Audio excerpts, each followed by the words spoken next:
Hey, what's going on guys? It's English Power here with a Team Fortress 2 gameplay commentary, and this is a post-commentary on the map Snakewater. This was the first time that I had ever played Snakewater, and so I found it a bit intimidating because it was actually quite a large map, and I don't usually play control points or anything like that a lot. But I just got the festive black box from a holiday crate, and I thought I might as well use it, and just went on random on the Valve servers. And that's what I found. And the game started off really well for the team. The only reason why we didn't win is because the other team had like 2 sentries just on last. They weren't even playing the game, they were just there to defend last because they knew they weren't going to do anything. And then towards the end of the game, the other team get 2 heavies and some medics and a few people who actually knew what they were doing, which is unfortunate to have on the other team.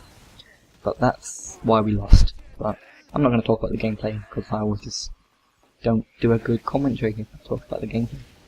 So I'm on the Team Fortress 2 website. I'm in the updates.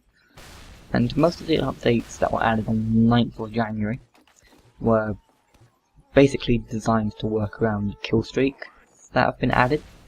Like the first one added the ability to change an item's style in the class loadout menu. I assume you can change what your Australian weapon does. You know, like it can give you like pulsating eyes or a green glow or something like that according to your team shade or whatever. But if you don't play Man vs Machine, which I don't really like it because it never connects to a server, never does anything. I just can't be bothered to wait that long. But if you're into the Man vs Machine and you have an Australian weapon, congratulations. But there's quite a few nerfs to your killstreak stat you probably won't like in this. They fixed killstreak sheen, the gunslinger and the heavy fists, so I assume that's just made it a lot more colossy and more fitting the Team Fortress 2 style, how everything's cartoony and quite odd looking. They also fixed the killstreak count being limited to 128. Now I don't know anybody who could get a higher killstreak than, say, 20 or 25. So if they can get to 128, why just stop them there? They're obviously quite good at the game, unless it's one-on-one and they just go ham and just destroy the other person. But even then, you shouldn't get to 128 kills unless you're really bad at the game and you're on the receiving end of those 128 kills, which I'd probably leave the server if I got killed 128 times on the trot. They fixed not being able to gift wrap the festive sapper. So now you can gift wrap all your festive sappers and send them to all your friends. If you have friends on Steam, which I don't. They fixed the Man vs Machine scoreboard, not always displaying values correctly. That happened the first time I played Man vs Machine. It just didn't tell me anything. There was just, the menus disappeared and it just broken. Couldn't play it. It was actually really bad, but it was so laggy. It was actually quite fun. They fixed not being able to use the Festive Crusader crossbow in medieval mode, which it lets you use the strange Crusader's crossbow or any other Crusader's crossbow. Maybe they just stuffed up there. Congratulations, Valve. They fixed medics seeing the incorrect string when trying to heal a target with the escape plan equipped.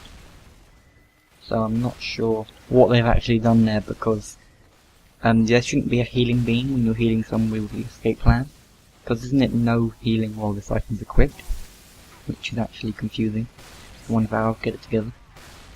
They fixed a problem that caused the Steam Holiday Sale 2013 promos to be untradeable for some accounts. So if you wanted to buy something for your friend and it wouldn't let you, it will let you now. So if you haven't found a way around that yet, just go and do it now. They've updated strange wranglers to track wrangled sentry kills. So I assume they weren't tracking any kills before, because you can only kill the wrangler when it's wrangling a sentry, which is quite peculiar. But you know, they updated the Heart of Gold, so name tags and description tags, so that they can be applied to it. So you can nickname your Heart of Gold and things when you give stuff away and crap. It's pretty good, pretty good. They updated the short circuit yet again. They lowered the damage. It consumes 15 metal per projectile destroyed. You can no longer fire underwater, or you can just kill everybody. And they fixed a bug with orphaned particles. I'm not sure what that means, I'm not really that into programming or whatever. But you know, it's good that they're keeping on top of things like this. I quite like that. I actually quite admire them for doing that. You know, I said I wasn't going to talk about the gameplay, but I'm a few minutes in front of what I thought I'd be. So, we're just going to talk about my loadout. I'm using the festive black box, which I got from my holiday crate literally like 4 minutes before the gameplay started to be recorded. I'm using the battalion backup, I'm pretty sure it is. Like, I used it before it gave you the 20 extra health, which would have been so useful in this gameplay. But it got me the mini crypts, and I'm not going to argue with that. And I'm pretty sure it's the equalizer, the strange equalizer. It's just what I use on all my serious soldier loadouts, which I personally like it because it's just basic. And if you die, you just pull it out, you're out of ammo, you just hit someone and you crit, and they're dead. Basically all the time, and it's just so easy. And I'm not used to having rockets with less than 4 rockets in them, rocket launchers with less than 4 rockets in them, and having the black box really confused me, because I kept trying to just fire 4 off straight away, and it didn't let me, and it took me like 3 or 4 minutes to get used to that, but once you get used to it, it's a pretty good weapon. So anyway, that's all for this time, guys. Thank you so much for watching. If you enjoyed it, please subscribe, and I will catch you next time. Adios.